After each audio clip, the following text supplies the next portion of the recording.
I remember that night like it was etched into the back of my eyelids, replaying every time I closed them. It was late fall, the kind where the leaves had mostly fallen, leaving the trees skeletal against the darkening sky. I just finished a double shift at the old lumber mill up near Harlan, Kentucky. The work was back-breaking, sawdust clinging to my clothes and skin, but it paid the bills, kept the roof over my head in that little clapboard house I'd inherited from my pa. He used to warn me about these mountains, saying they had a way of swallowing folks whole if you weren't careful. But I was 32, hardened by life, and figured those were just old-timer tales to keep kids from wandering off. That evening, I climbed into my beat-up Ford pickup, the engine coughing to life with a reluctant rumble. The dashboard clock glowed 11:47 p.m. Home was about an hour away, down those twisting roads that snake through the Appalachians like veins in an ancient beast. I didn't mind the drive usually. It gave me time to think, to let the day's aches fade into the hum of the tires. The air was crisp as I pulled out of the mill lot, headlights piercing the gathering dusk. I cracked the window a bit, letting in the scent of pine and damp earth. The radio was tuned to some staticky country station, playing Johnny Cash low and mournful, his voice crackling like it was coming from another world. As I hit the main road, well, what passes for Maine in these parts? Just a Tulane blacktop hugged by dense forest. The fog started rolling in. It came slow at first, wisps curling over the asphalt like smoke from a dying fire.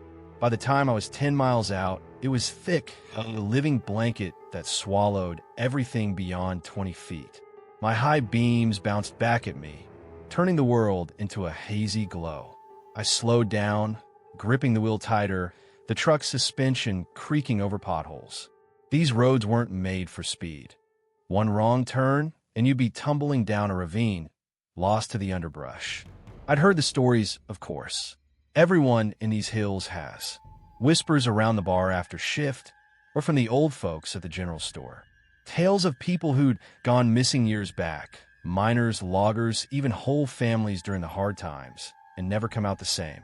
They called them the wild ones or ferals, folks who'd snapped under the weight of isolation, poverty, maybe something darker in the water or the air, living like animals up in the hollows, scavenging, avoiding civilization.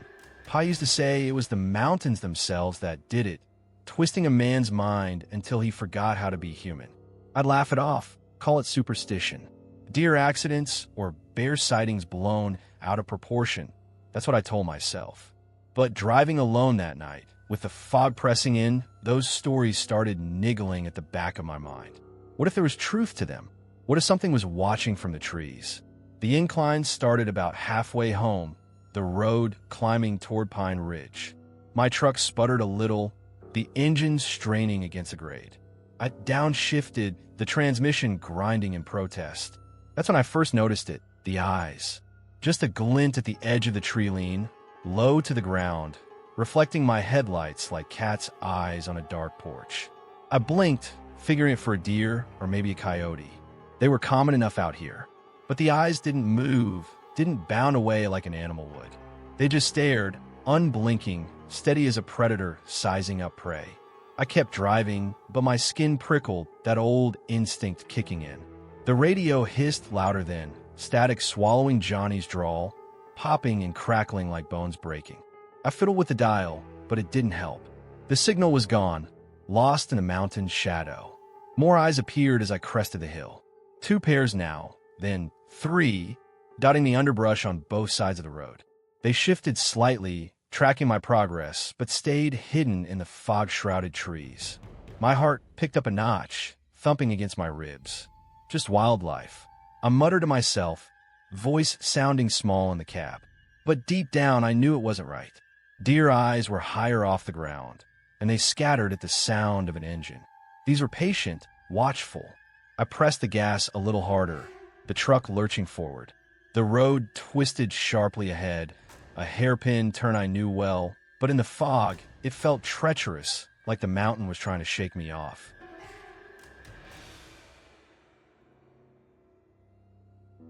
That's when the first thud came. Heavy, deliberate against the passenger door. The truck rocked slightly, metal groaning. I jerked my head over, but the window was fog from the inside, smeared with condensation. Something scratched then, slow, rasping, like nails on chalkboard. My blood ran cold. I wiped the glass with my sleeve, peering out. There, pressed against the door, was a hand. Filthy, caked with dirt and what looked like dry blood, nails long and jagged like claws. Beyond it, a figure, human-shaped but wrong, all hunched over, shoulders sloping like it had forgotten how to stand straight. Matted hair hung in tangles, framing a face pale and gaunt, eyes wild and empty. No spark of recognition, just a raw, animal hunger. It pawed at the window again, smearing grime, mouth opening in a silent snarl that showed yellowed teeth. Panic surged through me like ice water. I floored the accelerator, tires spinning for a second before catching. The truck shot forward, but the road curved hard left, and I had to slam the brakes to avoid plunging over the edge. The drop-off was steep there, a black void swallowed by fog.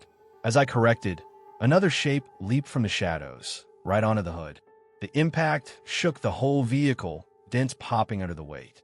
It was another one, similar to the first. Ragged clothes hanging off a skeletal frame, fists pounding the metal like hammers on an anvil. The sound was deafening, rhythmic, almost like a signal. Growls filtered through the glass. Not animal, but something broken, human voices twisted into primal rage. Words? Maybe once, but now just guttural noises that raised the hairs on my neck. I swerved wildly, trying to shake it off. The thing on the hood slid but held on, claws, nails, digging into the paint with a screech. More thuds now from the sides and back. They were swarming, these feral things, circling the truck like a pack of wolves around a wounded elk. One banged on the driver's window, face so close I could see the scars crisscrossing its skin, eyes locked on mine with that empty stare. It reached through a tiny crack I'd left open earlier, fingers brushing my arm. I yelped, pain shooting up as nails raked my skin, drawing blood. Warm trickles down my sleeve, soaking into my shirt. The smell hit me then, unwashed bodies rot, the wild tang of the forest floor. It was inside the cab now, faint but overpowering. The road straightened for a stretch, and I pushed the truck to its limit, engine roaring. The one on the hood tumbled off with a heavy thump, rolling into the ditch. But others kept pace, loping alongside on all fours, faster than any person should be. Their movements were fluid, adapted to the terrain, like they'd been born to it. I glimpsed more in the rear view, shadowy forms darting between trees, eyes flashing in the taillights. The radio static peaked, a white noise that drowned out my ragged breathing. Was this real? Or had the exhaustion from the mill finally cracked me? No, the pain in my arm was real, the dents in the door were real. These weren't ghosts or legends. They were people, or what was left of them after the mountains had chewed them up. I rounded another bend, the fog thinning slightly as I descended toward the valley. A clearing ahead, lights twinkling from a small cluster of houses, the outskirts of Pineville. The attackers seemed to sense it, their assaults growing frantic. One last leap onto the bed of the truck, rocking it violently. I heard wood splinter, maybe a branch they carried as a weapon. I zigzagged, hearing a body hit the pavement with a sickening crunch. Then, as suddenly as it started, they peeled away, melting back into the tree-line like shadows fleeing the dawn. The fog lifted fully as I rolled into town, tires humming on smoother asphalt. My hand shook on the wheel, knuckles white. The truck was a mess, dents like fist prints, scratches gouging the paint, windows spiderwebbed with cracks. Blood stained my sleeve, shallow but stinging cuts that would scar. I pulled up to the sheriff's office, a squat brick building with a single light on. Stumbled inside, the bell jingling like a mockery. Sheriff Harlan, same last name as the town. Family ties ran deep here. Looked up from his desk, coffee mug in hand. He was an old-timer, face weathered like the hills. I spilled it all, words tumbling out in a rush. The eyes, the hands, the attacks. He listened, nodding slowly, no surprise in his eyes. When I finished, he set down his mug, sighed. Son, these mountains, they don't give up their secrets easy. Folks go missing, come back changed. Or don't come back at all. We've had reports like yours before. Drifters, maybe, or kin from the old clans up in the hollows. They stay wild, avoid the law. Best you forget it, stick to daylight drives. Forget it? How could I? He patched up my arm with a first aid kit, sent me home with a warning to lock my doors. But as I drove the last few miles, the quiet pressed in again. No eyes in the trees now, but I felt them, watching, waiting. That night, sleep didn't come easy. Every creak of the house, every rustle outside, had me bolting upright, heart pounding. The scratches on my arm healed slow, itching like a reminder. I quit the late shifts at the mill, found work closer to town. But even now, years later, I avoid those roads after dark. The fog rolls in sometimes, and I wonder, are they still out there? Those feral souls, haunting the mountains, hungry for the next wanderer who strays too far? Or worse, was it just a glimpse of what these hills can do to any of us if we let the isolation sink in too deep? I don't know. And that's the part that keeps me up at night, staring into the darkness, listening for the scratch at the door. I've lived in these Appalachian hills my whole life. Born and raised in a little town called Elkford, tucked away in the folds of West Virginia, where the mountains rise like ancient guardians, silent and unyielding. My name's Elias, and back then, I was 28, working as a mechanic at the only garage in town. Fixed up trucks and tractors for folks who scratched out a living from the land, same as my family had for generations. Grandpa was the one who filled my head with stories when I was a kid, sitting on the porch of our old cabin, pipe smoke curling into the twilight. He'd talk about the lost ones, people who'd wandered off into the woods decades ago, maybe during the mine collapses in the 30s or the floods that wiped out whole hollows, and never came back. They didn't die, he'd say. They adapted, turned savage, living off roots and whatever they could hunt or steal. They ain't people no more, boy. He'd whisper, his eyes distant like he was seeing them right there in the shadows. The mountains change him, make him forget words and warmth. You hear whispers in the wind-up and hollow pass? That's them calling to each other. I'd shiver, but as I got older, I chalked it up to old man's tales, meant to keep me from straying too far. Folklore, nothing more. Life was hard enough without believing in ghosts of the living. That night, though, everything changed. It was mid-October, the air turning sharp with the promise of winter. I'd stayed late at the garage, wrestling with a busted transmission on old man Harlan's Chevy. By the time I locked up, it was pushing midnight. The sky was heavy, clouds gathering like they were plotting something, and the first rumbles of thunder echoed off the ridges. I climbed in my '98 Jeep Cherokee, the one I'd pieced together from salvage parts over the years. It wasn't pretty, dense from gravel roads, faded green paint, but it was reliable, or so I thought. Home was about 40 minutes away if I took the main highway, but with the storm brewing, I figured the shortcut through Hollow Pass would shave off time. It was an old logging road, unpaved in spots, winding through the densest part of the forest where cell service dropped to nothing and the trees pressed in like they were trying to reclaim the path. Folks avoided it after dark, but I'd driven it 100 times. What'd go wrong? As I turned off the blacktop onto the dirt track, the rain started. Just a light patter at first, tapping on the roof like impatient fingers. The wipers swished lazily, smearing the droplets across the windshield.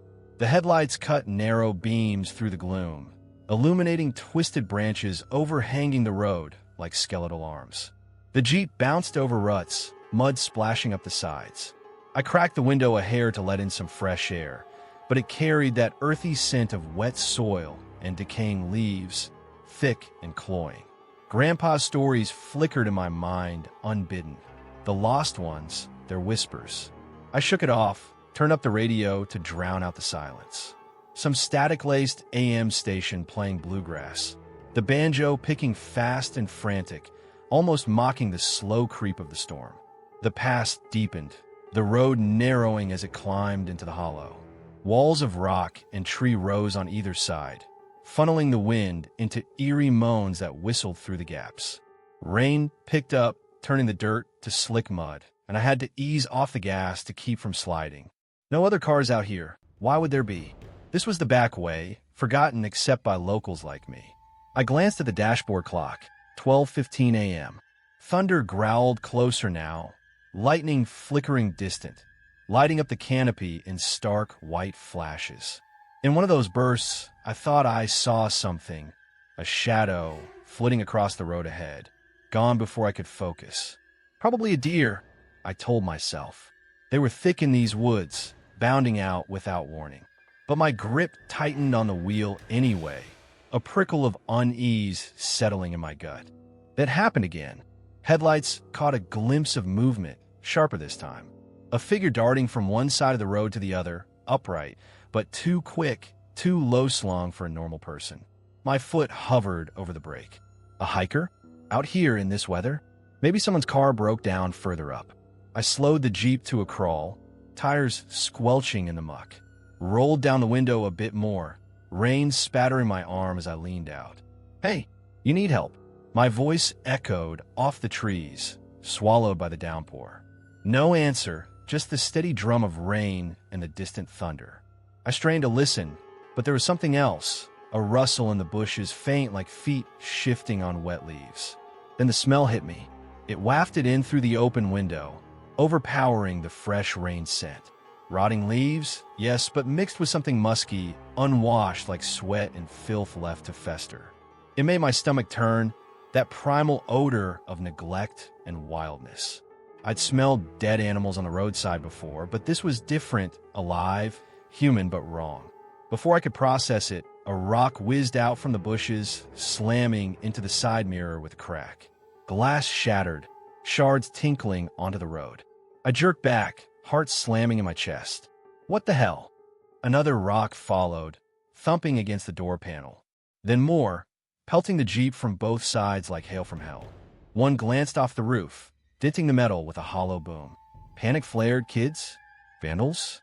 But out here, I hit the gas, but the tires spun uselessly in the mud, the Jeep fishtailing as I fought for traction. Shapes emerged from the trees then, materializing out of the rain-soaked darkness. Emaciated bodies, clad in rags that hung like sodden skins, faces pale and twisted under matted hair. They moved with a feral grace, hunched but deliberate, eyes catching the headlights in a glow that wasn't quite animal, wasn't quite human. Rage or desperation etched their features, sunken cheeks, wild beards, lips pulled back in snarls that showed rotting teeth. One lunge at the passenger door, hands filthy, nails long and broken, yanking the handle with surprising strength. The door rattled, but held locked. Its nails dug into the paint, scraping down with a screech that cut through the rain. I could see its face up close now, pressed against the glass, eyes wide and feverish, holding a calculated intelligence, like it was assessing how to break in. Not mindless rage, but purpose, hunger, maybe, or a territorial fury. I revved the engine, the Jeep lurching forward as the tires finally bit. But another one scrambled onto the trunk, the vehicle dipping under the weight. It banged rhythmically, thump, thump, thump, like a signal calling others. More shapes converged, hands slapping the windows, rocks cracking against the hood. The road narrowed ahead, branches scraping the roof like claws, and I felt the Jeep tilt sideways, as if they were pushing from the left, trying to force me off into the ditch. My mind raced, Grandpa's whispers echoing louder than the storm. The lost ones. Were these them? Survivors turned savage, claiming the hollow as their domain. Lightning flashed, illuminating the scene in stark relief. 5, maybe 6 of them, swarming like a pack. One climbed the hood, fists pounding the windshield, cracks spiderwebbing across the glass. Its growl filtered through low, guttural, almost words but twisted into something primal. I swerved, trying to shake them off, the Jeep sliding perilously close to the edge where the ground dropped away into blackness. Rain poured in through the cracked mirror side, soaking my shirt, mixing with the sweat of fear. The smell was everywhere now, choking, a reminder that these were people once, reduced to this by whatever curse the mountains held. I downshifted, flooring it again, mud flying in arcs. The one on the trunk tumbled off with a thud, rolling into the underbrush. Others fell back, but one clung to the door, fingers prying at the window's seal. I elbowed the glass, shouting incoherently, but only snarled louder. The road began to level out, the hollow opening toward the highway. Thunder crashed overhead, drowning out their noises. Finally, traction held, and I pulled away, the Jeep accelerating onto firmer ground. The pounding stopped as suddenly as it began, the shapes receding in the rearview mirror, melting back into the trees like they'd never been. Rain washed the blood, mine, theirs, from where nails had scratched the paint, leaving gouges like scars. I burst onto the highway, tires humming on asphalt, the storm raging behind me. Pulled over at the first gas station, hands trembling as I killed the engine. The Jeep was battered, dents like footprints, mirror dangling by wires, windshield a maze of cracks. I stumbled inside, told the clerk, a grizzled old-timer. What happened? He just nodded, pour me coffee. Hollow pass. Yeah, heard tell of strange folks up there. Best not to stop. I drove to the sheriff's office next, reported it all. Sheriff Davies listened, scribbling notes, but then leaned back with a chuckle. Kids, probably. Teenagers messing around in the rain. We'll check it out. But his eyes didn't laugh. They held that knowing look like Grandpa's. Kids? Those weren't kids. Too gaunt, too feral, too real. That was 5 years ago, but the dread never left. I moved out of Elkford eventually, took a job in the city where lights chase away the shadows. But every night drive, even on busy interstates, brings it back. The patter of rain, the musky smell, the whispers I swear I hear in the wind. Were they the lost ones, guarding their forgotten world? Or just desperate souls the mountains broke? I don't know, and the not knowing gnaws at me. A quiet sorrow for what they were, what I almost became in that hollow. The Appalachians keep their secrets, and sometimes in the dark, I wonder if they're still whispering my name, waiting for me to come back. I'd always considered myself a rational woman, the kind who didn't buy into the old wives' tales that floated around family gatherings like wood smoke from a dying fire. My name's Clara, and I grew up in the flatlands of Ohio, but my roots tangled back into West Virginia's Appalachians through my mother's side. Every few months, I'd make the drive down to visit Aunt Lydia in her weathered farmhouse near Beckley, where the hills rolled on forever, hiding hollows that time seemed to forget. She was getting on in years, her stories growing longer and more meandering, filled with warnings about the mountain folk, recluses who'd holed up after the coal mine shuttered in the 80s, families that turned inward, shunning the world until they became something less than civilized. They prey on strangers, Clara, she'd say, her voice dropping low over cups of weak coffee. Especially at night, when the fog rolls in. Best stick to the interstates. I'd nod politely, chalking it up to loneliness amplifying her fears. After all, I was 41, a schoolteacher with a sensible sedan and a GPS that promised safe routes. What did I have to fear from ghost stories? That trip, though, was different. It was early November, the leaves stripped bare, leaving the trees like jagged fingers scratching at the sky. I'd stayed later than usual at Aunt Lydia's, helping her sort through boxes of old photos. Faded images of miners with soot-blackened faces, reminders of the hard lives that built these communities. By the time I hugged her goodbye, the sun had dipped below the ridges, painting the horizon in bruised purples. "Drive careful now," she called from the porch, her shawl pulled tight. "Fog's coming in thick tonight." I waved it off, climbed into my Honda Civic, and set the GPS for home. The route took me through the foggy peaks of the New River Gorge area, a stretch of winding two-lane roads that locals called the Backway. It was shorter, quieter, away from the truck traffic on I-77. The clock read 11:15 p.m. as I pulled onto the asphalt, headlights carving tunnels through the gathering mist. The radio hummed softly, some late-night talk show droning about weather patterns, but the signal faded quickly, leaving static that buzzed like distant insects. The quiet settled in gradual, like dust in an empty room.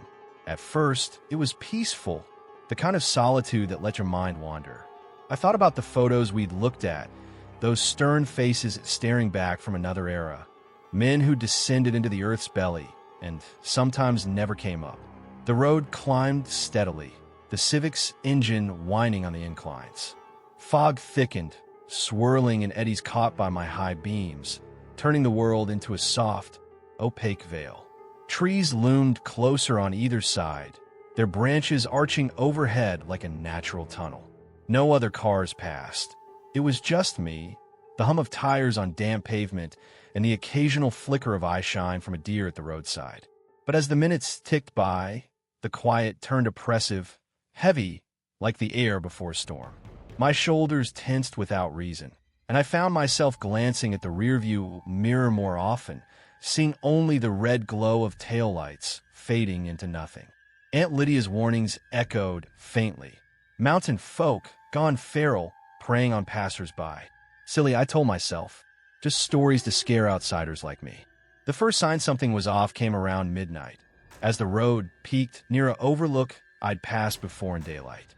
A branch cracked loudly nearby, sharp, deliberate, like something heavy stepping wrong in the underbrush. I straightened in my seat, peering into the fog-shrouded trees. Probably an animal, a bear or elk stumbling through. But the rustle followed, large and uneven, paralleling the car from the right side. My foot eased off the gas instinctively, speed dropping to 30. The Civic's interior light felt too bright suddenly, exposing me while the outside remained hidden. I clicked it off, plunging the cab into shadow save for the dashboard glow. The rustling grew bolder, closer, and then I heard it footsteps. Not the patter of paws, but pounding, rhythmic, keeping pace with the car. Unnaturally steady, like bare feet slapping wet earth. My heart stuttered, a cold prickle crawling up my spine. I accelerated gently, but the sounds matched me, drawing nearer. Peering out the passenger window, I caught silhouettes in the mist, human but deformed, limbs elongated and awkward, as if shaped by years of crawling through tight caves or scrambling over rocks. They moved low to the ground, hunched, their forms blurred but unmistakably bipedal. One broke from the pack, leaping toward the window with startling agility. Its face pressed close to the glass, breath fogging it in hot bursts, teeth bared in a silent snarl that revealed gaps and rot. The eyes, God, those eyes, were void of any warmth, just hollow malice like a starved dog eyeing a bone. I veered left sharply, the car fishtailing on the slick road. But it grabbed the side mirror, fingers, claws, really, with nails thick and curled, twisting the metal with a screech that tore through the night.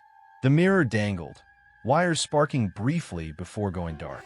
More joined then, emerging from the fog like ghosts materializing. Silhouettes multiplied, 4, 5, maybe more, hurling stones that clanged against the hood, denting it with dull thuds. One rock starred the windshield, a crack blooming like frost. Their grunts echoed now, low and guttural, not words but coordinated signals, like a pack communicating mid-hunt. "Go away," I shouted, voice cracking, but it only seemed to spur them. The road curved dangerously ahead, a sharp bend hugging a steep drop-off. I felt the car shudder as one clung to the rear bumper, its weight dragging like dead ballast, slowing me down. Tires spun for traction, the engine revving high. Claws raked the paint, long, scraping gouges that screamed metal on metal. The smell seeped in through the vents somehow, musk of unwashed skin, dirt, and something metallic like blood. Panic clawed at my chest. These weren't animals, but people, twisted by hardship, isolation, the relentless grind of the mountains. Recluses who'd forgotten society or been forgotten by it, now claiming the night as their territory. I downshifted desperately, flooring the pedal. The Civic surged, dislodging the hanger-on with a heavy thump and a pained grunt that faded behind. But others kept pace, loping alongside, their breaths ragged and close. One pounded the driver's door, rocking the car, its face inches from mine through the glass, scarred skin stretched tight over bones, hair matted with leaves and mud. No plea for help, just that feral intelligence, calculating how to stop me. The curve loomed. I braked hard, tires skidding, the drop-off yawning black to my right. A stone shattered the taillight, glass tinkling. I corrected, accelerating out of the turn, the road beginning to descend. Lights flickered ahead, a lit stretch near a gas station, the first sign of civilization in miles. The attackers sensed it, their efforts frantic now. One last leap onto the trunk that buckled the lid. I swerved, hearing a body slide off, tumbling into the ditch. As I emerged from the fog onto the brighter pavement, they retreated, melting back into the woods without a sound. The gas station's neon buzzed like a beacon, the attendant, a wiry man in overalls, glancing up from a stool as I pulled in, shaking. The Civic was wrecked, had pocked with dents, paint scored deep, mirror hanging limp. I stumbled inside, spilling the story in gasps. He listened, chewing tobacco slowly, then muttered, "Them wild ones. Happens sometimes up in the peaks. Mine's closed, folks got left behind. Turn mean. No surprise, no call to the cops, just a knowing nod and a rag to wipe my hands. Get that fixed for you head out," he added, eyes flicking to the darkness beyond the pumps. I drove home that night in a daze, the adrenaline crash leaving me hollow. Reported it to the state police the next day, but they dismissed it as vandals or drunks, no follow-up. Aunt Lydia, when I told her, just sighed. "Told you, Clara. Mountains don't forget." I haven't taken those routes since, sticking to well-lit highways even if it adds hours. But the memory lingers, a quiet poison. Those eyes, empty yet full of malice, haunt my dreams, turning every shadow on the road into a potential threat. Were they survivors, driven mad by loss? Or something the land itself birthed? A reminder that civilization is thin here, easily peeled away? I don't know, and the uncertainty eats at me, a sorrow for the broken lives hidden in those hills. Sometimes in the quiet of night, I hear footsteps outside my window, and I wonder if they followed me, waiting for the fog to roll in again. I'd always been the type to laugh off the tall tales spun in dimly lit bars, the kind where the air hangs heavy with cigarette smoke and the faint tang of spilled beer. My name's Travis, and I grew up on the fringes of the Smoky Mountains in eastern Tennessee, where the hills roll like waves frozen in time, cloaked in mist and secrets. I worked construction back then, building cabins for tourists who romanticize the wilderness without knowing its bite. At 35, I'd seen enough of life's rough edges, layoffs, a divorce that left me rattling around an empty trailer, to make me skeptical of anything that sounded too dramatic. But those mountains, they have a way of making you question what you think you know. My buddies and I had a ritual, Friday nights at the old diner in Gatlinburg, swapping stories over greasy burgers and coffee that could strip paint. That particular evening in late September, the talk turned to the ferals, as some called them, descendants of old hill families who'd vanished into the backcountry generations ago, after feuds or famines drove them deep into the woods. They attacked cars for scraps, one guy muttered, eyes darting like he half believed it. Food, gas, whatever. Sport, maybe. I rolled my eyes, called it bullshit meant to spook flatlanders. But as I left around 10 p.m., a storm brewing on the horizon, those words lingered like an itch I couldn't scratch. The drive home was supposed to be straightforward, but with the main highway clogged from a rock slide earlier that week, I opted for the back lanes, serpentine paths that twisted through the Smokies like veins in an old miner's hand. My Chevy Silverado, a reliable beast with faded blue paint and a toolbox rattling in the bed, handled the curves well enough. Rain started as I climbed out of town, fat drops splattering the windshield, wipers thumping a steady rhythm. Thunder grumbled distant, like the mountains clearing their throats. Cell service dropped almost immediately, the bars on my phone vanishing one by one until it was just a useless brick in the cup holder. Isolation hit hard then, the kind that presses in from all sides, making the cab feel smaller.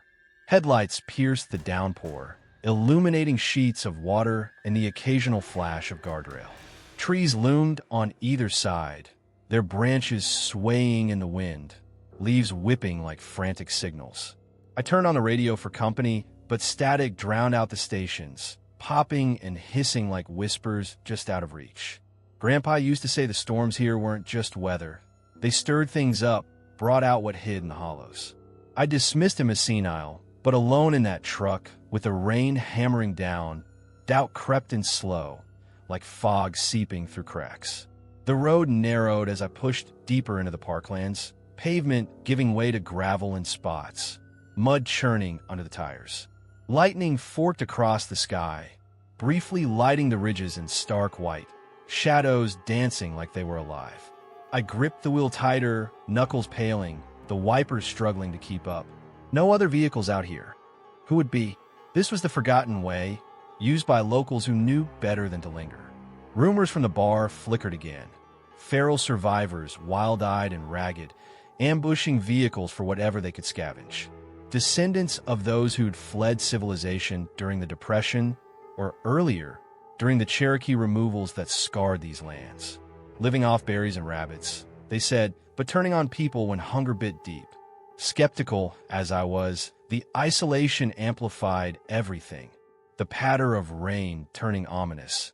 Every gust of wind a potential threat. I shook my head, focused on the road.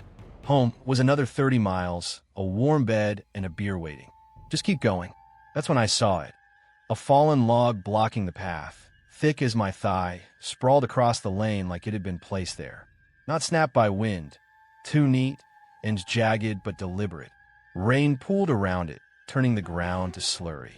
I cursed under my breath, killed the engine to save gas, and stepped out into the storm. Water soaked me instantly, cold and relentless, running down my collar and into my boots. Thunder rolled closer, vibrating through my chest. I approached the log, boots sinking in mud, figuring I could drag it aside with the winch from the truck. The air smelled of wet earth and pine, sharp and alive. But as I bent down, a low growl stopped me cold, deep, guttural, not quite animal, echoing from the tree to my left.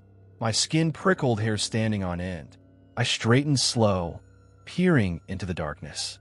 Lightning flashed again, and there they were, figures creeping from the rain-soaked trees, forms blurred by the downpour, but distinctly human.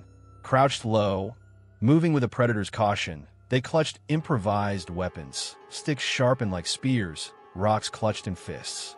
For maybe 5, their outlines gaunt and ragged, clothes hanging in tatters like they'd been worn for years without mending. Panic bloomed in my gut, hot and urgent. I backed toward the truck, heart hammering, rain stinging my eyes. "Hey, back off!" I shouted, voice swallowed by the storm. No response, just that growl again, joined by others, harmonizing into something primal and terrifying. I scrambled for the door, slipping in the mud, hand fumbling the handle. Locked it just as one slammed into the side, the impact rocking the Silverado on its suspension. Metal groaned, and the window cracked under the force, spiderwebbing outward. Through the fractured glass, inches from my face, I saw it. Wild hair matted with leaves and dirt, scarred skin stretched tight over sharp bones, eyes gleaming with a primal fury that held no mercy, no recognition, just raw need. It pawed at the door, nails, long, broken, scraping the paint with a screech that cut through the thunder. The smell hit then, wafting through the vents. Unwashed bodies, rot, the wild musk of the forest floor mingled with something human and decayed. I twisted the key, engine roaring to life, headlights flaring to illuminate the swarm. They were everywhere now, encircling the truck, emaciated frames, postures hunched like they'd forgotten upright living, faces twisted in desperation or rage. One climbed the hood, boots, bare feet, thumping dents into the metal. Another yanked at the passenger door, rocking the vehicle side to side. I threw it in reverse, tires spinning wildly, mud flying in arcs. The log was still there, but I didn't care, rammed it with splintering with a crack like gunfire. The truck lurched free, but they didn't stop. One vaulted onto the roof, stomping rhythmically, the cab echoing like a drum. I could feel the dents forming overhead, the frame creaking under the weight. Spun the wheel, fishtailing around, engine screaming as I shifted to drive. Branches whipped the sides as I accelerated, low-hanging limbs scraping like claws eager to hold me back. Their howls pierced the thunder. Not screams, but eerie calls coordinating, echoing off the ridges like a pack on the hunt. The road twisted ahead, slick and treacherous, visibility near zero in the deluge. They chased on foot, faster than seemed possible, loping through the underbrush parallel to the lane. Silhouettes flashed in the mirrors, eyes catching the taillights in red glows. One leaped at the bed, grabbing the tailgate, pulling itself up. I swerved, hearing a thud as it tumbled off, but another took its place, banging on the rear window with a spear-like stick. Glass held, but cracks spread. My mind raced. Were these the ferals? Real, flesh-and-blood remnants of forgotten lives, driven mad by isolation, or just desperate vagrants, pushed to the edge by the same hardships that plague these hills? Lightning illuminated one fully. A woman, maybe hair wild and tangled, clothes pieced from scraps, face etched with scars that spoke of hard survival. No words from them, just those howls, persistent and chilling, urging each other on. I pushed the truck harder, speed climbing despite the curves, tires hydroplaning on standing water. The one on the roof slid but clung, fists pounding inches above my head. Rain poured in through a widening crack in the window, soaking the seats, mixing with my sweat. The pursuit lasted minutes that felt like hours, their stamina unnatural, born of lives spent navigating these wilds. A branch snapped against the side mirror, nearly tearing it off. Finally, the gravel gave way to pavement, the road widening as I descended towards civilization. Streetlights flickered ahead, the outskirts of a small town, Pigeon Forge, maybe. The attackers sensed the change, their howls fading, figures peeling back into the trees one by one. The last one dropped from the roof with a heavy thump, rolling into the ditch as I sped away. In the rear view, they stood at the forest's edge, watching, rain-slicked and unmoving, before melting into shadow. I pulled into the first mechanic's shop I saw, an all-night garage with buzzing fluorescents and the smell of oil. The truck was a wreck, dents like boot prints on the roof, claw marks gouging the doors, windows fractured, mud caked everywhere. I stumbled inside, rain dripping from my clothes, and told the mechanic, a burly guy with grease-stained hands, what happened. He listened, wiping a rag over his knuckles, eyes narrowing at the damage as he inspected. "You got lucky, mister," he said finally, voice low and matter-of-fact. "Some don't make it out of those lanes. Folks up there, they ain't right. Been that way since the old days. Mountains take care of their own, but they don't like intruders. No questions, no call to the cops, just that knowing look like he'd heard it before." He patched what he could, sent me on with a warning to stay on main roads. That was 3 years ago, but the encounter clings like burrs on a sock, a quiet terror that surfaces in the dead of night. I quit construction, moved to Knoxville for a desk job, but the Smokies call sometimes their ridges visible on clear days. Every storm brings it back. The growl, the howls, the eyes burning with fury. Were they protecting territory or just surviving in a world that forgot them?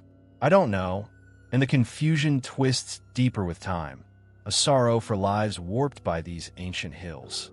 Now, when thunder rolls, I lock the doors, listen for echoes in the wind, wondering if they're still out there, waiting for the next soul to wander into their domain under the cover of night. The mountains keep their secrets, and sometimes I fear they've marked me as one of their own. I've never been one to spook easily.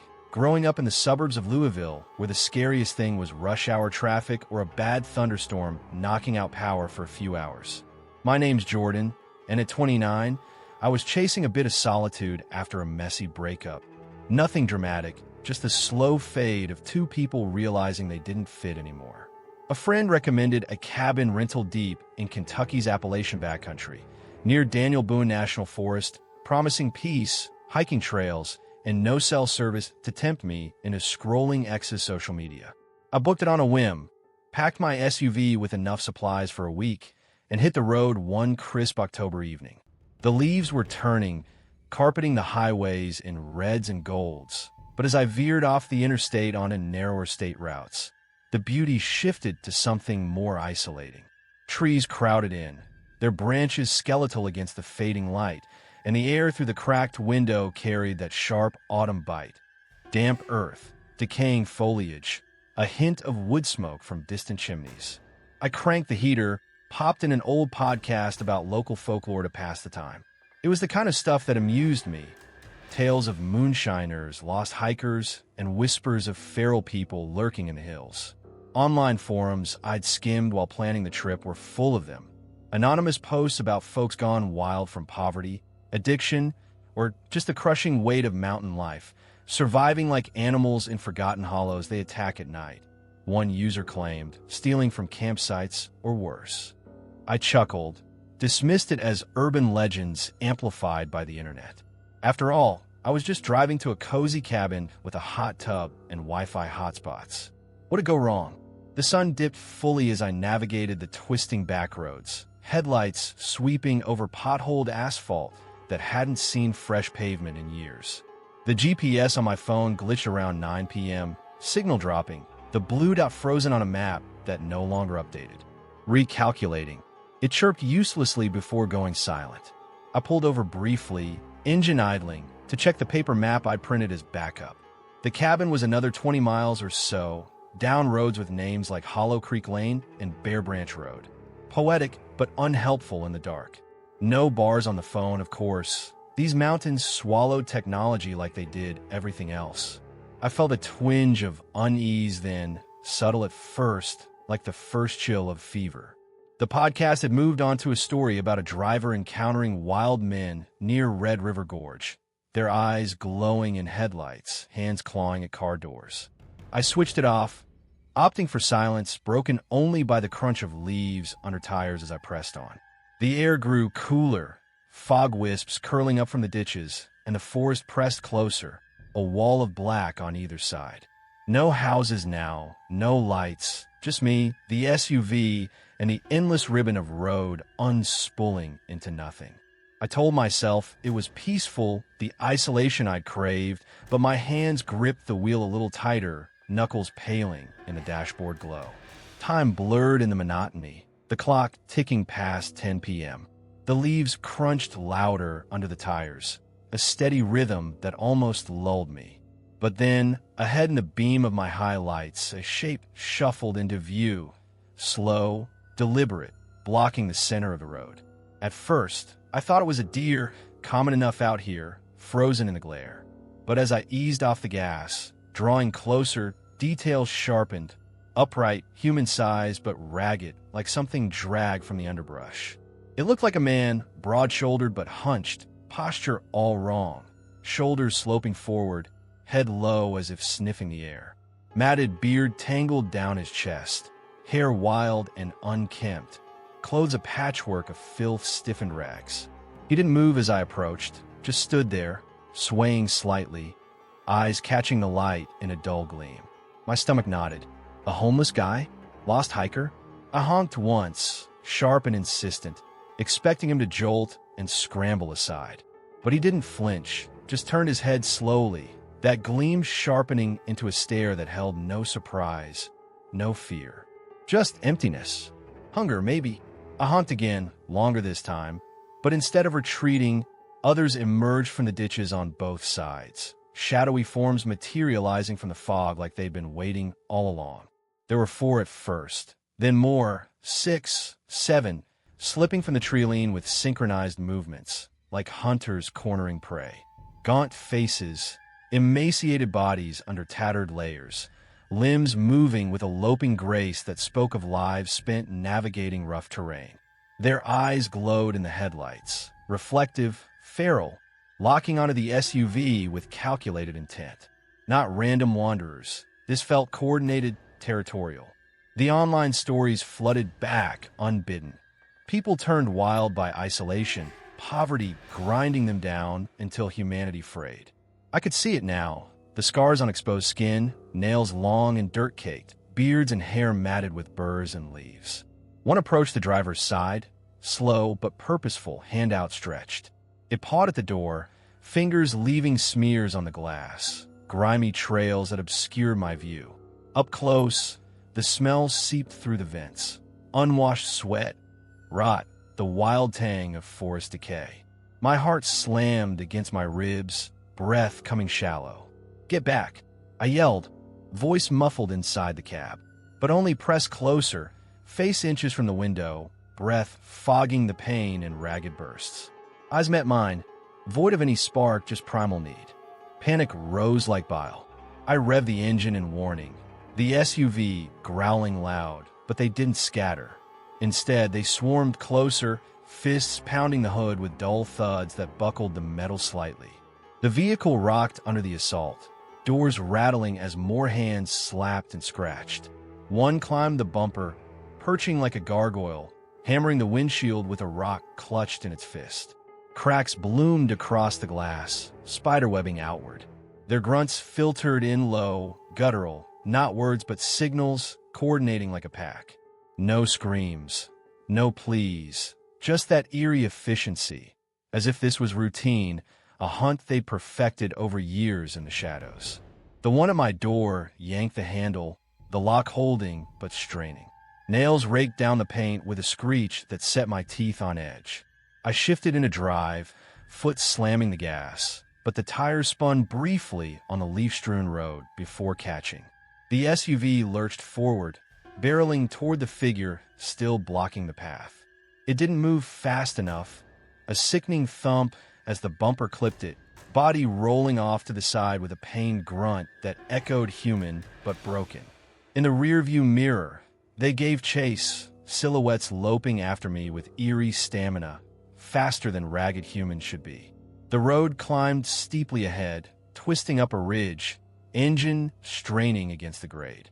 Fog thickened, headlights bouncing back in a hazy glow, but I pushed harder, speed climbing despite the curves. One caught up briefly, leaping at the trunk, nails scraping metal as it tried to hold on, the sound like fingers on a chalkboard. The SUV fishtailed on a wet patch, nearly sliding into the ditch, but I corrected, dislodging the pursuer with a thud. Their forms faded in the mirrors, but I could hear them. Rustles in the underbrush paralleling the road, occasional grunts piercing the engine's roar. My mind raced. Were these the feral ones from the forums? Survivors of collapsed economies, abandoned mines, families left to rot when the world moved on? Or something older, legends made flesh by the mountain's unforgiving embrace? The isolation amplified everything. The crunch of gravel, the whip of branches against the sides, the pounding of my heart like it might burst. The climb peaked, the road descending toward what I hoped was civilization. Bursting onto a main highway, wider, lit sporadically by distant farm lights, the pursuit ended abruptly.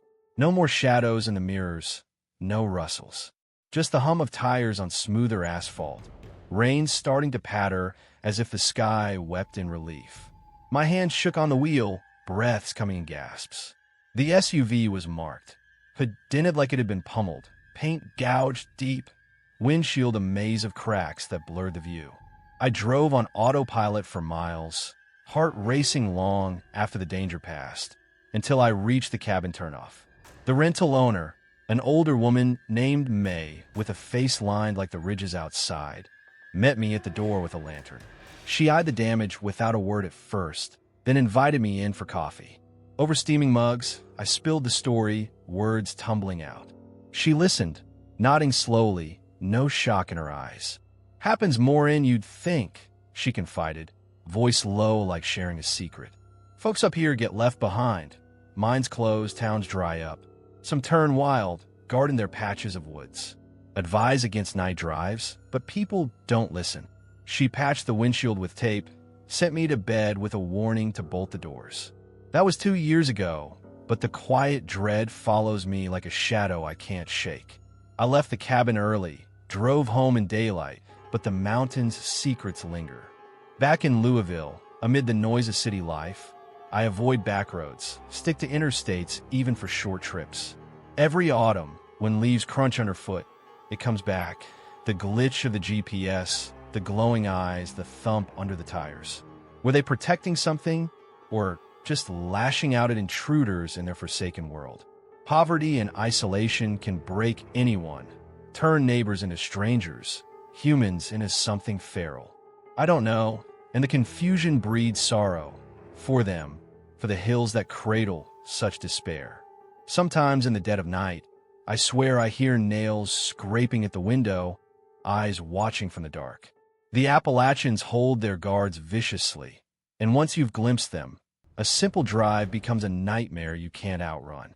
I'd always prided myself on being the practical sort, the guy who planned routes meticulously and scoffed at superstitions that clung to these old Virginia hills like morning mist.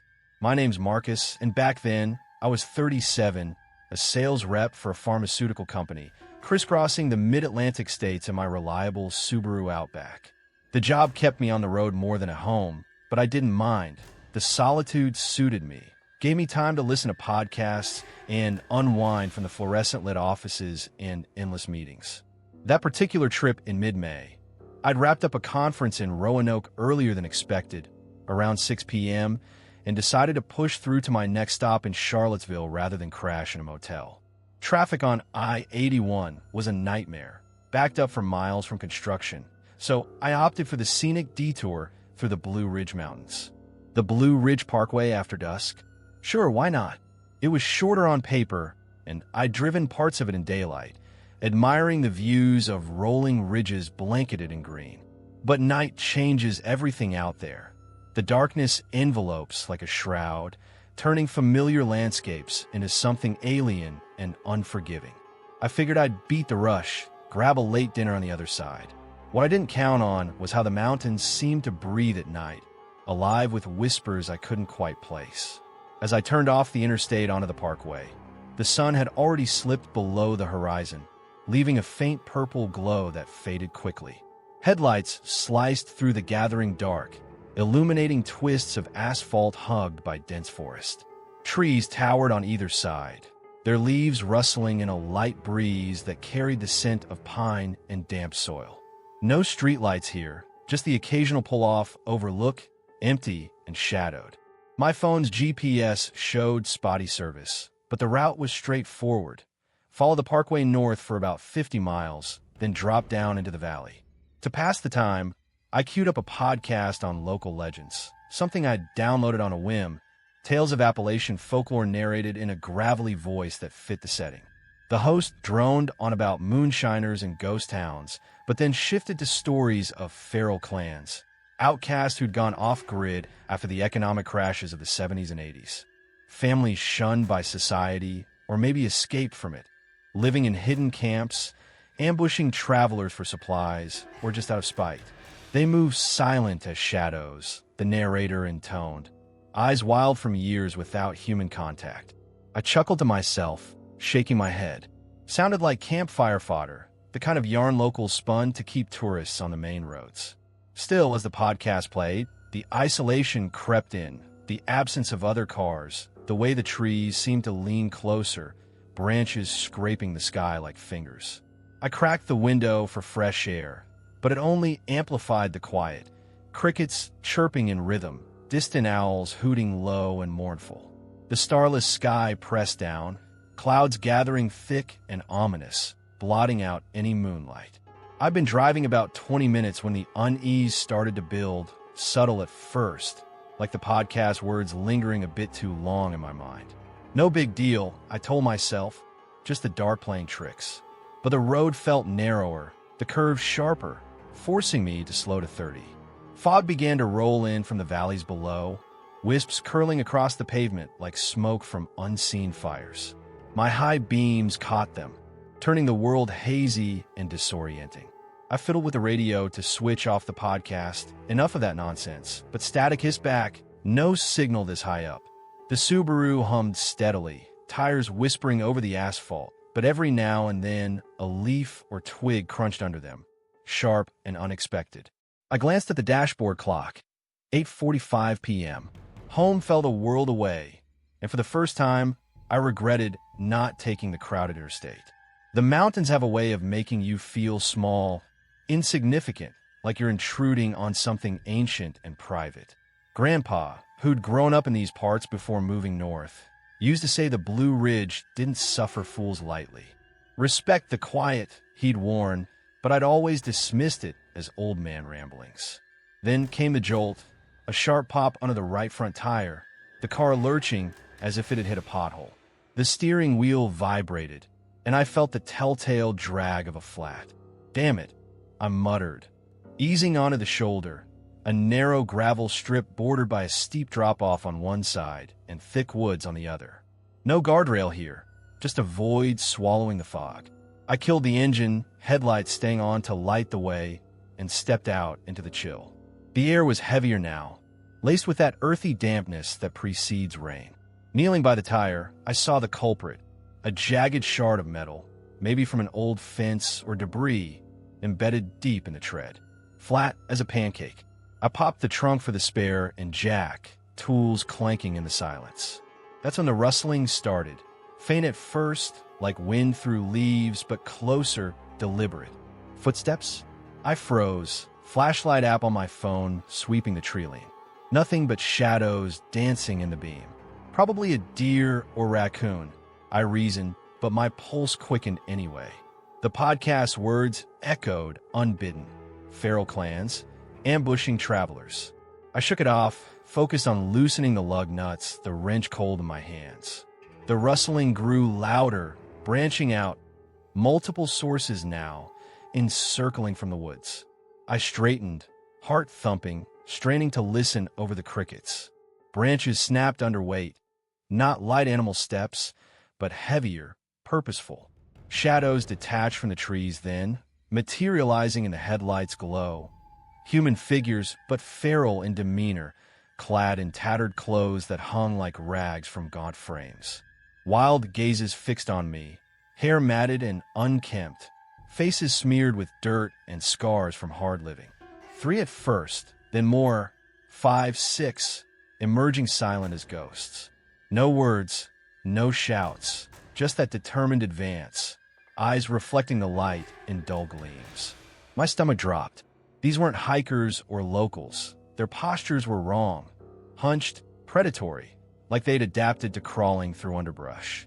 Outcasts, maybe living off-grid as the podcast described, but real, flesh and blood, staring at me with a hunger that chilled deeper than the night air. One lunged without warning, faster than I expected, grabbing my arm through the open driver's door where I'd left it ajar. Its grip was iron, fingers like vice clamps, nails digging into my skin, drawing pinpricks of blood. The pain snapped me alert. I could smell it now, the rank odor of unwashed body and forest rot, breath hot and fetid against my face as it tried to pull me out. No expression on its face, just blank determination, teeth gritted in a silent snarl.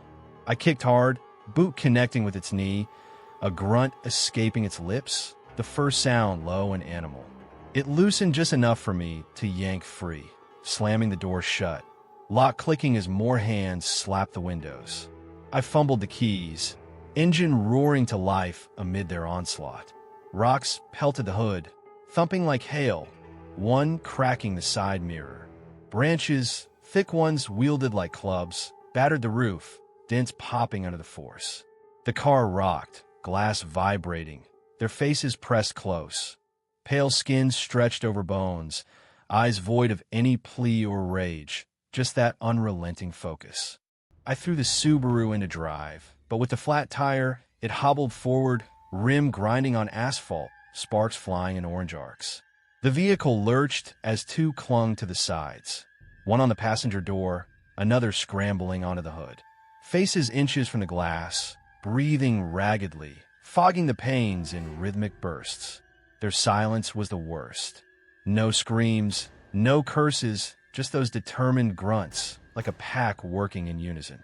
I could feel the weight dragging, the car tilting as they pulled and pounded.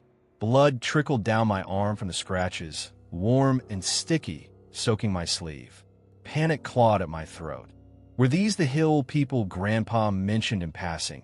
Families gone rogue, after mills closed and towns withered? Survivors turned savage by the mountain's indifference, ambushing for food, tools, or just to drive intruders away. The road descended sharply ahead, a series of switchbacks I navigated easily in daylight, but now felt like a death trap. I accelerated anyway, tires, 3 good ones, screeching, the flat rims screeching louder, metal on pavement. The hangers-on held fast at first, nails raking the paint with screeches that drowned the engine. One pried at the door handle, the lock straining. I swerved on a curve, the drop-off yawning black to my right, fog swirling like a living thing. The motion shook one loose, a heavy thud as it hit the ground, rolling into the brush with a muffled grunt. The other slid but clung, fist hammering the window, cracks spreading like ice on a pond. Sparks flew brighter from the rim, the smell of burning rubber filling the cab. Their companions chased on foot, shadows loping parallel through the trees, keeping pace with eerie stamina. No howls, just the rustle of their passage, branches snapping in sync. Lightning flickered distant. No, wait, that was my imagination. The sky was still starless, but thunder rumbled far off, as if the mountains approved of the hunt. My mind raced. How long had they been out here? Generations? What pushed them to this? Poverty, madness, or something in the soil that twisted souls? The descent steepened, the road curving tighter. I downshifted, engine whining, and took a hairpin turn too fast, the Subaru fishtailing, gravel spraying. The last clinger tumbled off, another thud echoing as it struck pavement. In the rear view, their forms receded, but I felt their gazes boring into me, silent accusations.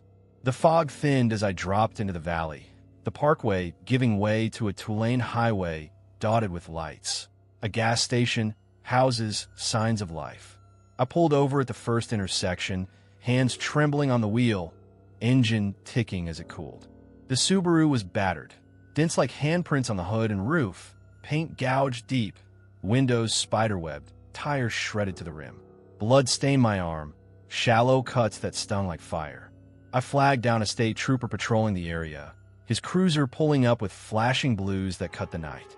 He was a burly guy, mid-50s, with a drawl thick as molasses. I spilled the story in rushes, the flat, the rustling, the silent attack. He listened, shining his flashlight over the damage, fingers tracing the scratches.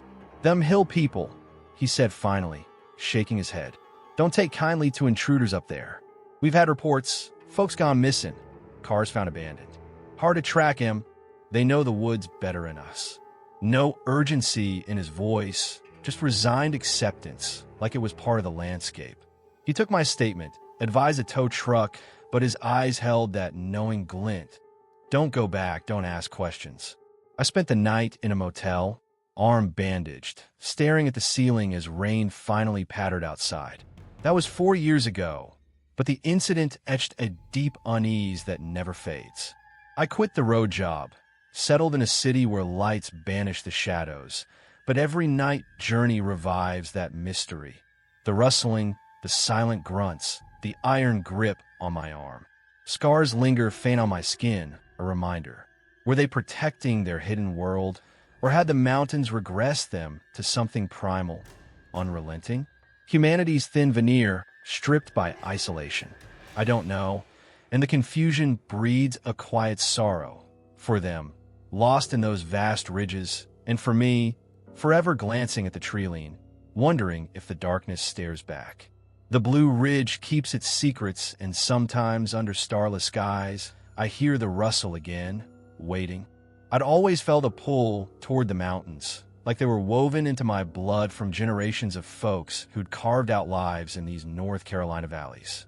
My name's Lena, and growing up in Asheville, I'd heard the whispers, stories passed down at family gatherings about the land's unforgiving nature, how it could break a person if they strayed too far from the lights of town. But at 34, with a steady job as a nurse in the city hospital, I figured I was beyond all that. The mountains were just a backdrop for hikes and weekends away, not something to fear. That foggy evening in late August, though, changed everything. I'd spent the day at a family reunion up near Boone, the kind where aunts pinched your cheeks and uncles droned on about the good old days. Laughter echoed under the pavilion, plates piled with barbecue and coleslaw, kids chasing fireflies as dusk settled. But as the sun dipped, a chill crept in, and the fog started rolling down from the peaks like a slow-moving river. I said my goodbyes around 8 p.m., hugging cousins and promising to visit soon, then climbed in my old Toyota Camry, the one with the faded bumper sticker from a long-ago road trip. The drive home was supposed to be simple. Head south through the valleys, skirting the Blue Ridge Parkway for quieter backroads. I was lost in thought, replaying conversations about lost jobs and aging parents. The radio tuned low to some folk station playing banjo tunes that blended with the hum of the engine. The mist thickened gradually, at first just veils drifting across the windshield, but soon it swallowed the road ahead, reducing visibility to mere yards. My headlights bounced back at me, creating a glowing wall that made the world feel smaller, more confined. Trees loomed as vague shapes on either side, their branches like arms reaching out from the haze.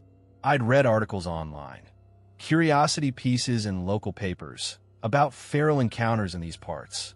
Survivors of old family feuds. They said, clans who'd retreated into the wilderness after blood was spilled generations ago, living savage and unseen. Cut off from society, they turned wild, scavenging and defending their territory with a primal ferocity. I dismissed it as sensationalism, the kind of thing that sold ads on websites. But driving alone that night, with the fog pressing in, those stories niggled at the edges of my mind. What if there was a kernel of truth? Poverty and isolation could warp anyone. After all, I'd seen it in patients at the hospital, folks from remote hollows, eyes haunted by hardships most couldn't imagine. I shook off the thought, focused on the white line fading in and out of view.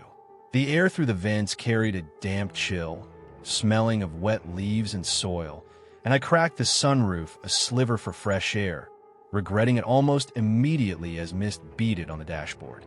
The valleys deepened as I drove, the road dipping and rising like a gentle wave, but the fog made every curve feel treacherous. No other cars passed. It was just me, the Camry's tires whispering over damp asphalt, occasional gravel pinging the undercarriage. Cell service had dropped miles back, the bars on my phone vanishing one by one until it was useless. Isolation wrapped around me like the mist itself, a quiet weight that settled in my chest. I turned up the radio for company, but static crept in, distorting the music into fragmented echoes. Grandpa used to talk about these roads, warning us kids not to wander after dark. "The mountains have eyes," he'd say, his voice low over cups of black coffee. "And they don't always belong to animals." I'd laugh then, but now, with the fog so thick I could barely see the hood, his words echoed uncomfortably. I slowed to 25, hands tight on the wheel, peering ahead as if willpower could part the haze.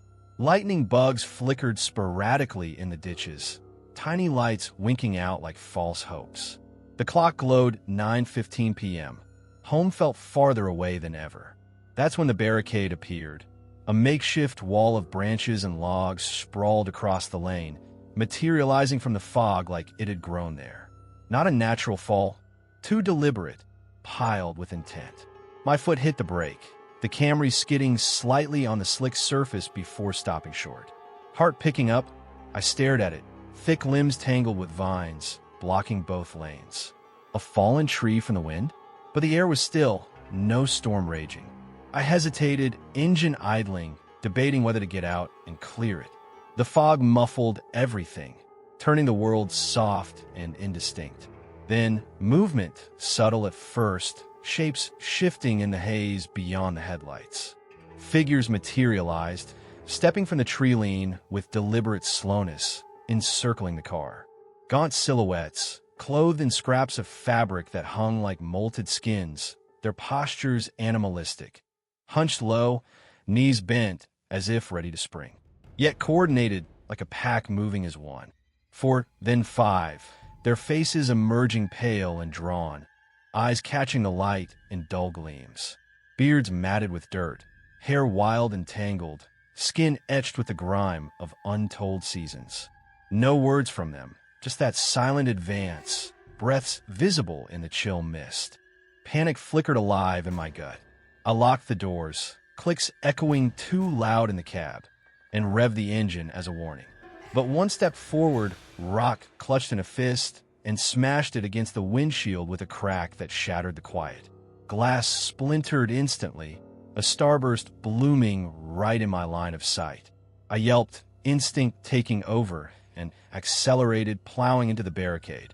Wood splintered with a series of pops, branches scraping the undercarriage like claws fighting to hold on. The Camry bucked over the debris, tires spinning for traction on the other side. But they didn't retreat. They pursued, leaping onto the vehicle with startling agility. The roof creaked under sudden weight, metal groaning as one, or two, landed above. Hands, filthy, nails jagged, reached through the sunroof gap I'd foolishly left open, clawing at my shoulder. Pain lanced hot as nails tore through my blouse and into skin, blood trickling warm down my arm. I screamed, swatting wildly, the metallic tang of blood mixing with the damp fog seeping in. The car surged forward, but their persistence was terrifying.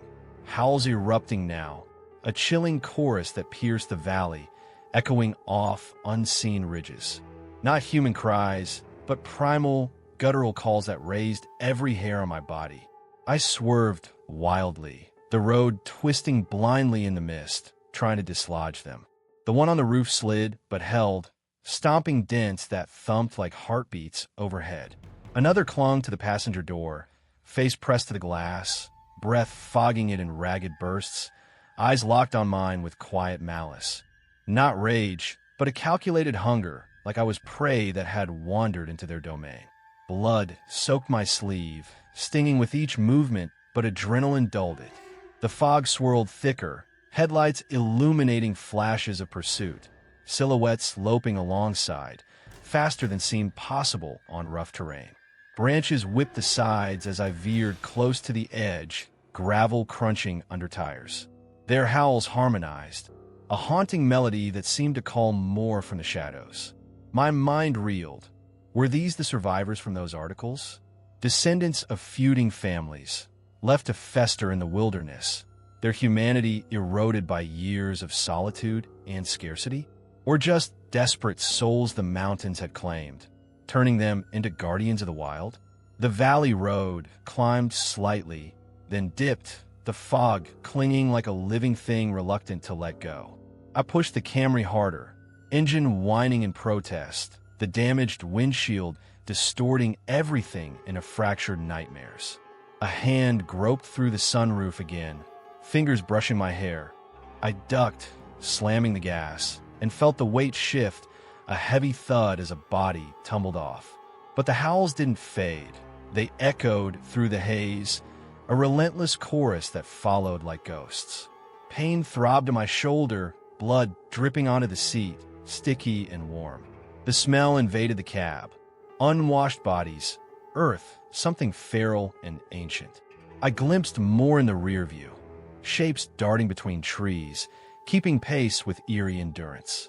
The road narrowed, forcing me to slow on a curve, and one leaped at the trunk, nails scraping metal with a screech that vibrated through the frame.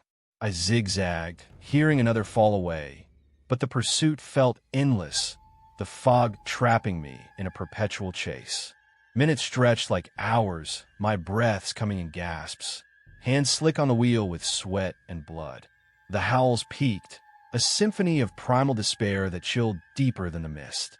Then, gradually, the fog began to lift, thinning as I descended toward lower ground, patches of clear sky peeking through. Street lights flickered ahead, the glow of a roadside diner cutting the gloom like a beacon. The attackers sensed it, their efforts faltering. One last howl trailed off, mournful and distant as they vanished into the tree lane. I burst into the parking lot, gravel crunching, and killed the engine with shaking hands. The Camry was scarred, windshield shattered, roof pocked with dents, paint raked in long gouges, blood smeared on the interior. I stumbled inside the diner, a bell jingling cheerily above the door, the warmth and smell of coffee a stark contrast to the cold outside. Patrons, truckers, and locals turned, eyes widening at my disheveled state, the bloody shoulder. I collapsed into a booth, words tumbling out. The barricade, the figures, the attack. They listened, faces grave, sharing knowing glances over mugs. An older man in a flannel shirt leaned in, voice low. They claimed the mountains for their own. He whispered, no judgment, just fact. Old feuds, hard times, folks get lost up there, turn wild. You're lucky to make it out. No one laughed, no skepticism, just nods and offers of bandages from the waitress. The sheriff came later, took notes, but his questions felt routine, like he'd heard it before. "We'll look into it," he said, but his eyes said otherwise. The mountains were vast, secrets buried deep. I drove home that night, bandaged and numb, the fog of memory clinging to my clothes. That was a year ago, but the lingering dread never lifts, a quiet malice shadowing my days. I avoid those valleys now, stick to interstates even if it adds hours, but the realism of that attack haunts me. The coordinated steps, the silent encirclement, the howls that weren't quite human. Were they protecting ancient grudges? Or had the wilderness stripped them bare, leaving only instinct? Poverty and feuds can birth such things, twisting lives into something unrelenting. I don't know, and the confusion breeds sorrow. For them, echoes of forgotten families, and for me, forever scanning the headlights' edge. Sometimes, in foggy evenings, I hear those howls in the wind, a chilling reminder that the mountains guard their own, and once touched by their wild, you never truly escape. I never minded the rain much, growing up in the rolling hills of central Pennsylvania, where storms rolled in like old friends, washing the world clean before moving on. My name's Riley, and at 26, I was grinding through life as a line cook at a roadside diner in Altoona, flipping burgers and scrubbing grills until my hands ached. The pay was lousy, but it kept the lights on in my tiny apartment, and the late shifts meant I had the highways to myself on the way home. That night in early spring, the rain came down in sheets, turning the asphalt into a slick mirror that reflected my headlights back at me. Thunder rumbled low and distant, like the mountains were grumbling in their sleep. I clocked out around midnight, my uniform smelling of grease and onions, and climbed in my beat-up Honda Accord, the one with the leaky sunroof and a dashboard that rattled on bumps. Home was about 40 minutes north, through the Appalachian stretch where the roads curved like snakes around steep ridges and deep valleys. Cell service was spotty at best, but I didn't mind. It gave me time to unwind, let the day's chaos fade into the rhythm of the wipers slapping back and forth. The highway, Route 22, mostly, was empty that night. No semis barreling through or locals heading to third shift. Water sheeted across the pavement, pooling into ruts, and I had to ease off the gas to keep from hydroplaning. Fog lights on, but they barely cut through the downpour, turning the world into a blurry tunnel of gray. Trees lined the shoulders, their branches swaying heavy with rain, leaves dripping like they were weeping. I'd heard the tales, of course. Everyone in these parts has. Over beers at the diner after close, co-workers would spin yarns about feral attackers, reclusive groups who'd retreated into the wild after the steel mills closed decades ago, or families hit hard by the opioid wave that swept through the hollows. They turned wild up there, one old-timer said once, eyes narrowed over his coffee. Harsh terrain twists makes them forget they're human. They'll jump a car for gas or food, or just cause you're in their way. I nod, half listening, figuring it for exaggeration, the kind of story that grows legs in small towns where boredom breeds imagination. Poverty was real enough. I'd seen in the faces of folks who came into the diner, hollow-eyed and desperate. But feral people? Sounded like something from a bad movie. Still, driving alone that night, with the rain hammering the roof and thunder echoing off the ridges, those tales wormed their way in, a quiet unease settling like the mist rising from the warm asphalt. The curve started about 15 minutes out, the road climbing gently before dipping into a valley flanked by sheer rock faces on one side and dense forest on the other. Guardrails rusted and bent from past accidents lined the edges, but in spots they were missing, swallowed by erosion or neglect. My mind wandered as I navigated them, thinking about the ex who'd left last year, chasing dreams in Philly, or the stack of bills waiting on my kitchen table. The radio fizzled with static, no clear station this far out, so I switched it off, leaving only the patter of rain and the swish of tires. Lightning flashed occasional, illuminating the ridges in stark white, shadows leaping like they were alive. The air through the vents carried that petrichor scent, fresh and earthy, but undercut with something metallic like wet iron. I cracked the window a hair, despite the spray, to shake off the drowsiness creeping in. No coffee left in my thermos, just the road and me. Grandpa used to drive these routes as a trucker, warning me about the unseen wild. Folks who'd slipped through society's cracks, living in abandoned cabins or caves, emerging only when hunger drove them. Respect the rain, he'd say. It hides things. I'd laugh it off as a kid, but now, with visibility down to feet, his words echoed a bit too loud in the quiet cab. Suddenly, a hand slapped the passenger window, hard, streaking mud across the glass in a dirty arc. I jerked, heart slamming into my throat, the car swerving slightly before I corrected. Glancing over, I saw it. A figure running alongside, soaked to the bone, keeping pace with the Accord at 30 miles an hour. Wild eyes stared back through the rain-streaked pane, pleading or threatening. I couldn't tell. Hair plastered flat, face gaunt and shadowed under a hood of rags. Human, definitely, but wild like something dragged from the underbrush. Thunder crashed overhead, drowning my gasp. What the hell? I muttered, foot hovering over the brake. A lost soul? Hitchhiker in distress? But something felt off. The way it moved, loping with unnatural stamina, hand pawing at the door now, nails scratching faintly.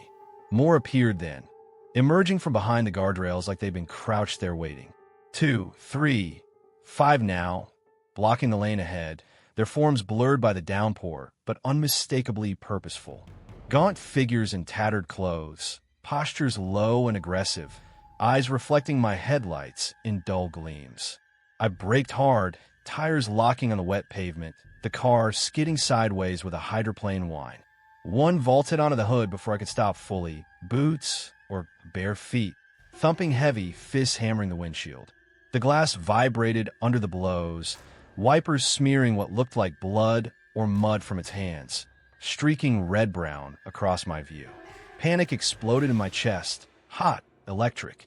I threw the car into reverse, engine revving high, but another was behind me now, the bump sickening as the rear bumper clipped it, a grunt audible even over the storm. The figure tumbled, but others swarmed, hands slapping the sides, rocking the Accord like they meant to flip it. Doors buckled under the pressure, metal groaning as they yanked handles, locks holding but straining.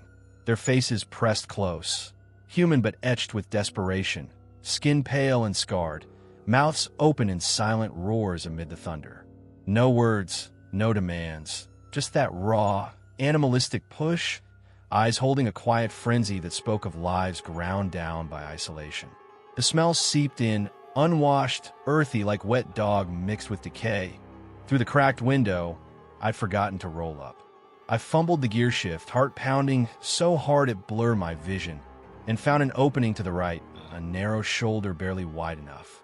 Gunned it, tires spinning wildly on the slick highway, hydroplaning for a terrifying second before catching. The one on the hood slid but clung, fist cracking the glass further, a web of fractures spreading like frost. Rain poured in through a widening gap, soaking my lap, mixing with the sweat of fear. They chased as I accelerated, loping alongside with eerie speed, one grabbing the mirror and twisting it with a screech. Another leaped at the trunk, the car dipping under weight, nails raking the paint in long gouges. Thunder rolled again, lightning flashing to illuminate the scene. 6, maybe 7 now, their rag-sodden, movements synchronized like a pack hunting. Silent roars turned to grunts, low and guttural, coordinating without speech. My mind reeled. Were these the feral ones from the tales? Recluses twisted by the harsh terrain, families abandoned when industries fled, surviving on scraps and turning on travelers. Poverty bred desperation. I knew. Seen in the diner, folks scraping by. But this was something deeper, the mountains' isolation forging them into shadows of humanity. The highway curved sharply ahead, a downhill sweep into the valley where visibility worsened, water rushing across the lanes like mini rivers. I pushed the Accord harder, speed climbing to 50 despite the risk, the engine whining in protest. The hanger-on tumbled off with a thud, rolling into the ditch, but others kept pace briefly, silhouettes flashing in the rearview. One reached through the passenger window, glass shattered now from a rock they hurled, fingers brushing my arm, nails digging shallow furrows that burned. Blood welled, warm and sticky, dripping onto the seat. I swerved, hearing another body hit the pavement, but the pursuit felt relentless, their forms melting in and out of the rain like ghosts. The storm intensified, wind buffeting the car, branches from overhanging trees whipping the roof. My breaths came ragged, panic narrowing my world to the wheel and the blurred road ahead. What drove them? Hunger? Territory? Or just the madness of lives forgotten? The Appalachians breeding a wildness that consumed?